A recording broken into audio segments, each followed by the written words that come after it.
কে তুই আমাকে মারলো? নো, এর বিচার চিঙ্কু মাস্তান করবো।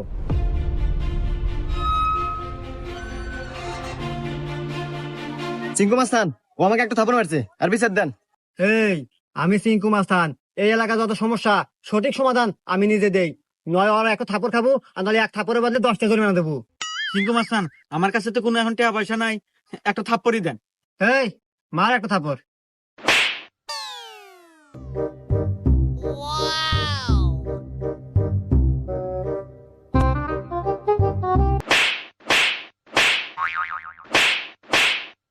এই যে আমি এখান থেকে যাওয়ার সময় 85 টাকা পরে পাচ্ছিলাম, তো ভাবলাম যে এখানেই খরচ করে দিই। এত ধরেন 30টা আপনি নেন আর 20 টাকা দিয়ে দিন, থাকে। হুমুন্দি কয় গিরা? 20টা আপনি রেখে দেন, আমার লাগবে না।